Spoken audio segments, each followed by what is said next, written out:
Today's message is a little different because it was originally recorded in the prayer closet as an audio message. So there is no video footage to it.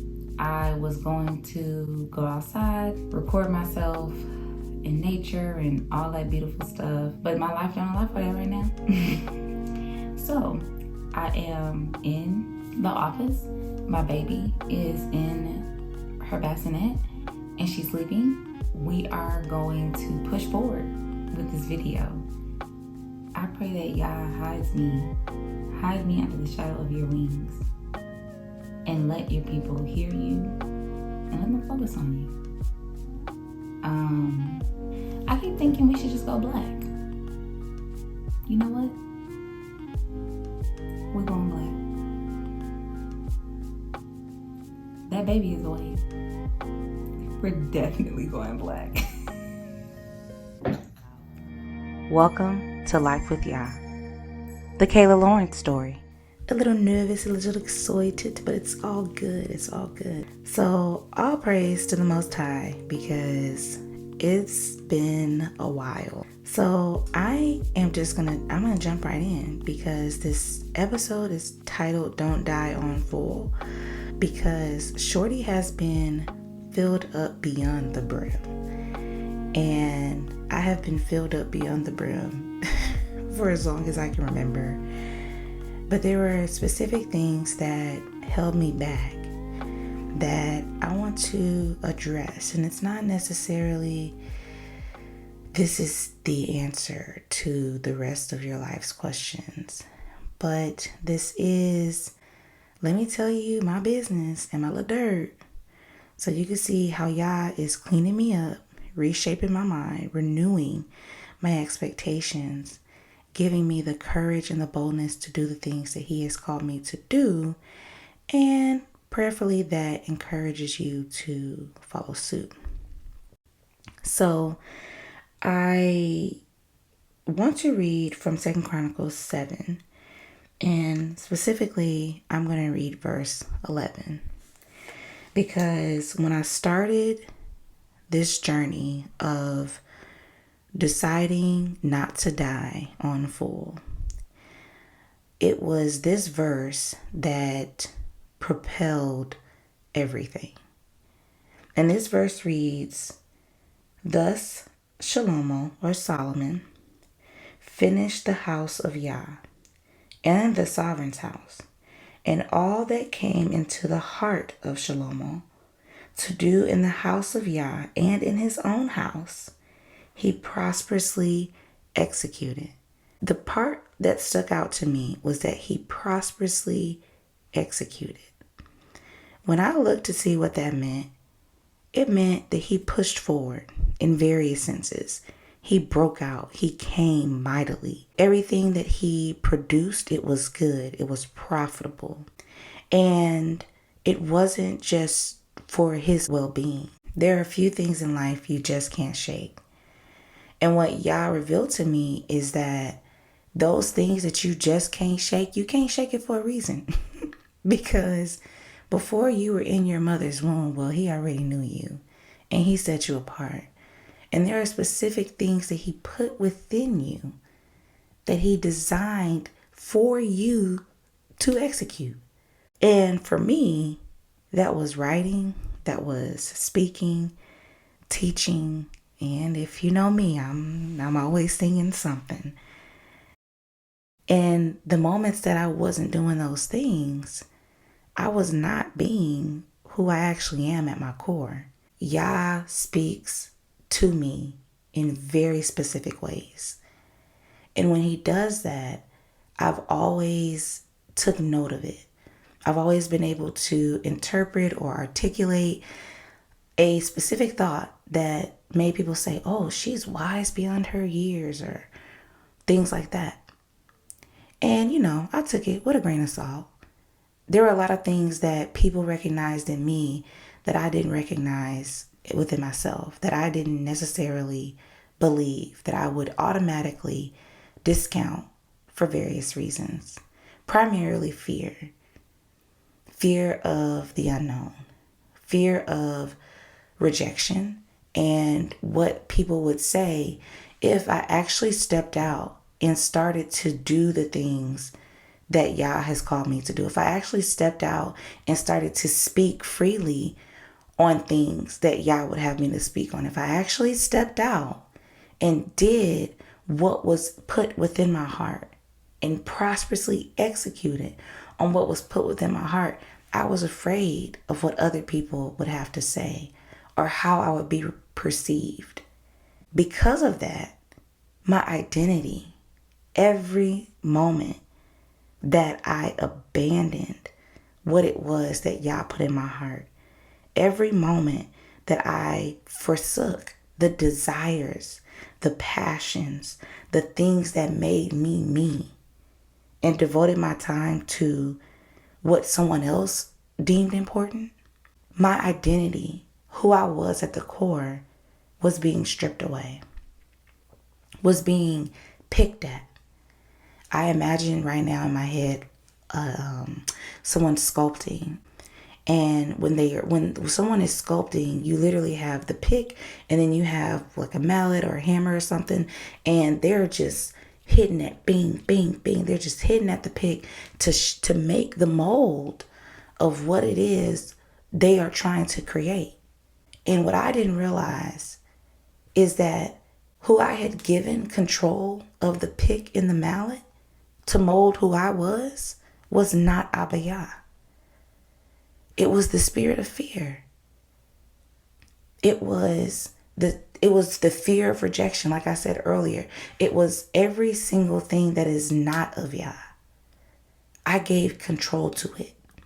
I leaned to my own understanding because I could not see the value in what I was created to do. So the moments that I did not write, the moments that I did not share my experiences, the moments that I was afraid to speak and open my mouth to fatherless daughters, to the fatherless generation as a whole, to anybody that was without the Most High Yah. Let me put it like that. Every moment that I did not follow after the Ruah and speak what I was told to speak, write what I was told to write, teach what I was told to teach, even sing the songs that would be a sweet melody to him. So I discounted myself, every single passion. And I'm gonna keep saying this because what I didn't write, what I didn't speak, what I didn't teach, what I didn't sing were seeds to be sown in the hearts of the people that Yah is calling home. Were moments for seeds that someone else worked to plant to be watered so that Yah, who he is calling home, can come home. And I may get a little emotional, but it's okay.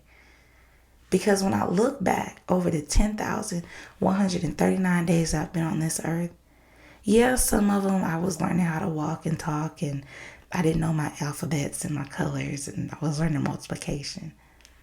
But a good chunk of those days, I was able to do the things that Yah needed me to do. But I was not willing. And every moment that I wasn't willing to do those things, who I was at the core, who I am at the core, was being altered, was being muffled, was being taken advantage of, was being shut down and quieted, was being subdued, was being held captive, in bondage, chained. And every decision that I made not to work against that broke me. Every piece of me that made Kayla Kayla was being stripped away with every decision that I made that discounted the value of who I was.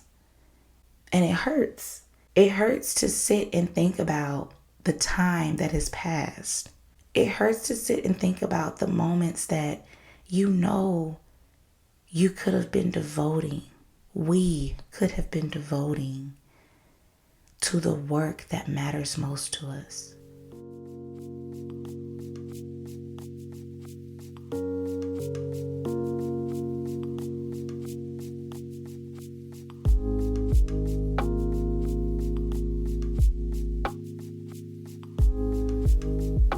What is the actual cost of us leaning into our own understanding of what it is we should be doing on a daily basis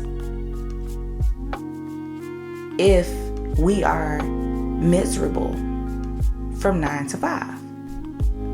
And then from 5 to 9, we're trying to escape the misery doing things that we think are going to bring us some type of joy. I know for me, I had to be very intentional about my activities after work, because if I wasn't, I would be in my job, my 9 to 5, whatever, my little 8-hour period. I would be there. And then afterwards, I would grab me a snack or, whatever my little dinner was going to be, sit down and binge watch somebody's TV show or go to some networking event or do something that would give me a dose of adrenaline or a dose of a happy feeling, right? Like that's what I would do. I was looking for joy outside of my job.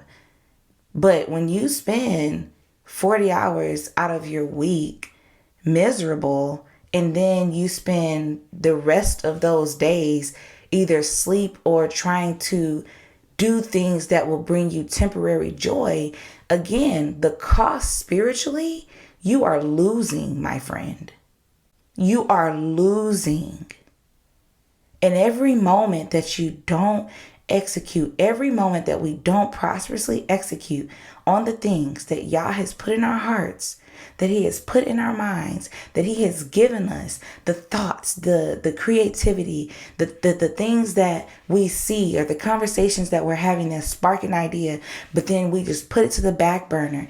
Every moment that we forsake that, every moment that we discount that, and I keep going back to the word discount, we undervalue the word of Yah in our lives. And it goes back to that. There is so much that He has created us to do, but we are so tied to the things of this world and what the world has defined as success and what we should do and how we should look and who we should be. We're allowing people to define us that are creations themselves. I don't want to be defined by something that was created. I want to be defined by the Creator, period.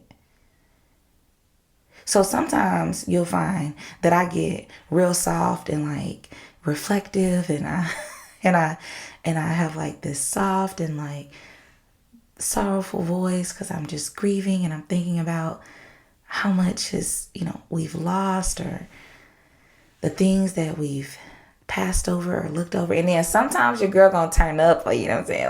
Like sometimes I just gotta turn up because let's talk about it. Let's talk about it. Seriously, let's talk about it.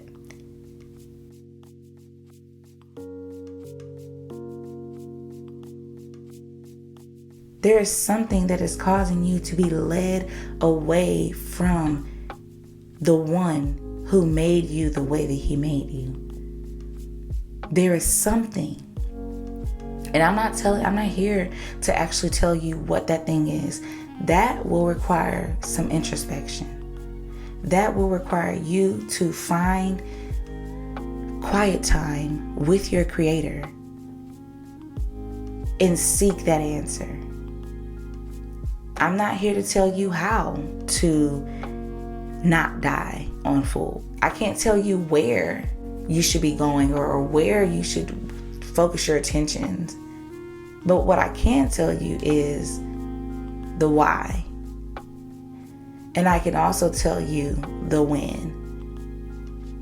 Why do you not want to die on full? Because, you've been dying this whole time. It's time for you to start living now. You haven't done what you said you wanted to do, so let's do it. Get started. And ask Yah the answer to the rest of those questions.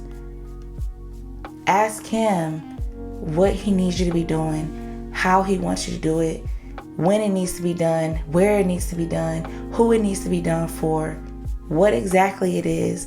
Ask him all the questions that you have felt like you've never known the answer to, or you've never had the courage to execute on. Allow him to be the visionary and you just be the vessel.